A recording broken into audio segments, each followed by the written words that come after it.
So we are in the 38th day of this government shutdown, and now this has started to affect air traffic control. It's being reported that multiple air traffic controllers are quitting in droves as the shutdown chaos continues. So now they're up to now I think they're saying a 20%. I think it started off at 10 and it can go to 20% with cancellations. Now let's get into what these cancellations are. We are talking about domestic flights. We have recently saw a few people um that were on international flights saying there's no waiting. There's never waiting in the, when you're going international. So please stop with the lies. Everyone has reported domestically flights are canceled all over the world. Secretary Sean Duffy has issued a warning. He says if the government shutdown continues, he could force airlines to cut up to 20% of their flights. Now, did you guys hear that? That is exactly what I just said. I'm going to have to rewind that, okay? Right now, they are at 10%. They're saying that it can go up to 20. It could even get worse. All because Donald Trump wants to be a king. He does not want to negotiate. And for the people who may be a little bit confused with regards to this government shutdown, a lot of people go through the ACA for their health care, which simply means if you guys want to go back pre Obama, if you did not have a job, you did not have health care unless you had a whole bunch of money where you can pay for it on your own. So, what the ACA does, the ACA allows you to be able to afford health care at a negotiated price. Now, if you don't know what the ACA is, that is the Affordable Care Act. So what they're asking now is just to extend the tax credits for the people that participate in the ACA. Now, I'll give you an example. A person that was paying a little bit over 400 or 500, their premium went to 2,000. Now, if you guys have to go from paying 400 to 2,000, you probably just not going to be able to pay it. So that is what the sole fight is right now. Not to mention, the SNAP has been halted, put on hold. Trump ain't paying it. And if you guys remember, we've had shutdowns before. Never, ever have people not received their basic necessities, although Trump is sending $40 million to Argentina. But this is the pedo felon that y'all voted for, unfortunately. There, but honestly, on a usual day, that place is pretty packed. Now, Transportation Secretary Sean Duffy has issued a warning. He says if the government shutdown continues, he could force airlines to cut up to 20% of their flights. The Federal Aviation Administration yesterday instructed airlines to cut 4% of flights, and that happening at 40 major airports because of the staffing shortages. Those cuts expected to rise to 10% by next Friday. Over the record-long shutdown, 13,000 air traffic controllers and about 50,000 security screeners have been forced to work without pay, and that's led to an increase in employees not showing up for work. Many air traffic controllers learned just days ago that, again, they would receive no pay for a second pay period. That'll be next week. Sean Duffy speaking with Fox News about all of that, and here is a quick clip. We are going to implement a 10% reduction in flights over the course of the next week. And again, that becomes, that is from the data that we see from our safety team at the FAA. We see additional triggers or stats that are going in the wrong direction. And we want to make sure we take out that pressure from the system and, again, make sure the airspace is safe as Americans travel through it. So, yes, you're going to see more cancellations. We're still going to watch the staffing triggers. What that means is air traffic controllers are calling in sick. That happens in different parts of the country.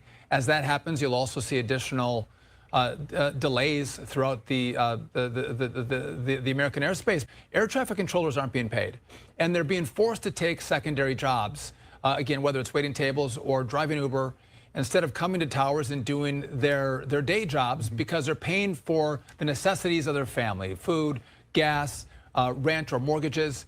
And let's end the shutdown and let's let the Congress debate their issues, but let's not hold the American people hostage and air travelers hostage by the shutdown that's going on to a historic level right now. All right, and we want to hear from you. Have you experienced flight delays or cancellations recently? And by that, we mean over the past several days, maybe last several weeks here. If you do want to cast your vote and have your voice heard, just scan that QR code top right-hand side of your screen or go to livenowfox.com/connect. We'll be checking on that over the next several hours and bring you those results as they do update live here on your screen. But again, your options, yes or no. Have you experienced flight delays or cancellations recently? Just grab your phone and scan that QR code top right-hand side of your screen or go to livenowfox.com/connect. Well, right now, I do want to talk more about all of this here and what we can expect if the shutdown does continue. Let's bring in Daniel Bubb, former airline pilot and professor at the University of Nevada, Las Vegas. And Daniel, I told you I would say the name of the state wrong, and it appears that I just did that. Thank you so much for taking the time to be here with us. You're welcome. Thank you for having me. Of course. And first off, I do want to ask you overall here what a 4%, a 10%, and potentially a 20% flight reduction looks like at airports nationwide. Yeah, it's significant. And we're going to see significant delays. We're going to see flight cancellations. And it's adding an additional layer of stress onto the traveling public. Some people are already kind of nervous flyers, particularly people who don't fly very frequently. And especially now that we're getting into the holiday season, could be a source of major concern for everybody. And of course, as you pointed out, Josh, the air traffic controllers, the TSA agents who are not getting a paycheck, who are taking secondary jobs, and it's just a no-win situation for anybody. Everybody loses on this. And I agree with Secretary Duffy. We need to end the shutdown as soon as possible so that, people don't have to stress over this and air traffic controllers and TSA agents don't have to stress over not getting a paycheck. And you're looking once again at the live results coming in. It's about 50-50 as far as whether or not you've seen delays or cancellations. You can still scan that QR code top right-hand side of your screen. Have flight reductions of this scale, this magnitude occurred before when you're talking about so many big airports? I haven't personally seen anything of this scale pertaining to a shutdown. And the people who are going to be impacted the most as far as air travel goes are smaller regional airports because they don't have as many flights. The larger hub airports have many flights, and so they may be able to weather this. They'll certainly take a hit, but particularly the smaller airports are going to be the ones impacted the most by this. How quickly can these delays, these cancellations kind of make their way through the network and cause even more cancellations and delays? Because you imagine it's kind of like, I guess, a domino effect where one domino falls and then the rest of them do. It's like throwing a stone into water and you see the ripples kind of go out. That's what happens with air travel because we're so connected. One delay at a major airport like Chicago O'Hare, Atlanta Hartsfield can have a ripple effect for everybody nationwide and even the world. So it can happen very quickly. What are some of the primary risks when you're talking about flight safety, efficiency, all of that, when you do have operations that are limited? And also, you talk about these workers who are not being paid. Right. Safety obviously is paramount. We want everybody to be able to travel safely. We want our flight crews to be able to travel safely. We don't want our air traffic controllers to be overworked for the ones who are working 6-day weeks, working overtime. Fatigue begins to set in, and that's a major concern. So that's why the government has what they call these triggers, where they're trying to minimize the fatigue, where they're really trying to ensure that the public can travel safely by air. What happens if the shutdown were to end here in the coming hours? Because the Senate has said that they could potentially vote tomorrow once again in the hopes of passing something and getting this along. If the shutdown were to end now, does that change anything? Do we feel the impacts on air travel immediately? Do things come back to normal, or does it kind of take a while? It takes a little while for everything to come back to normal. certainly for the airlines, they'll be able to bring back those flights that they've been having to cancel. That takes a little bit of time. But I think particularly for the TSA agents and the air traffic controllers, it's still going to take weeks for them to get their paychecks, any back pay that they were due. And so to answer your question, the whole process is going to take a little while. So it would be nice if we could end the shutdown so that we can get things back to normal. But it's going to be a number of days, perhaps even weeks, before we actually see it again. What do passengers maybe need to do differently as all of this is ongoing? Because we always hear from airport officials, arrive at least 2 hours early, check your flight before you head out. Is there anything else that those passengers need to do to minimize travel disruption?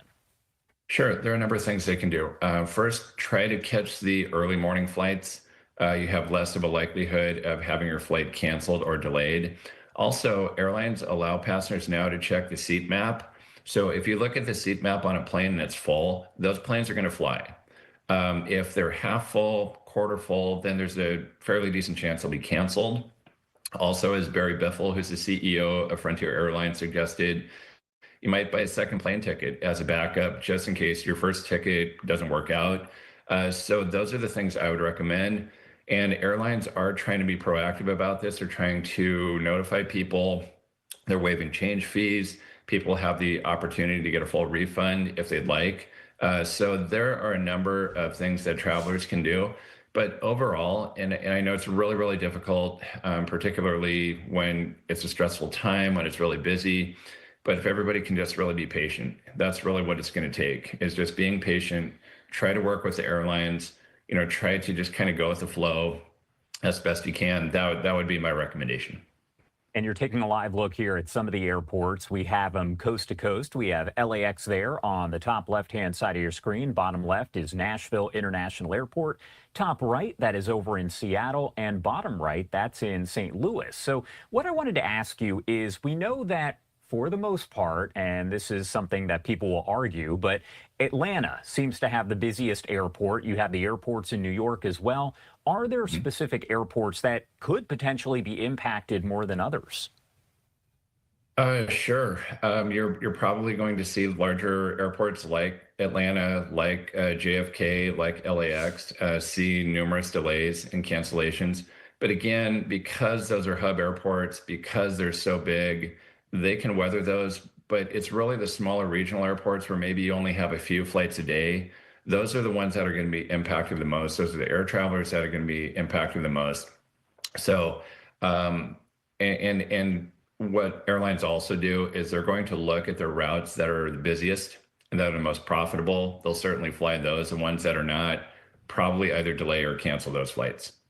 I'm actually thinking about your tips as I prepare to fly, because checking that seat map is a really good idea to see if the flight's full, but also traveling early, because so many people will say, I don't want to wake up early. I'd rather wake up later on in the day. But hey, if that's the best way to go about it, I'm sure a lot of people will follow that there.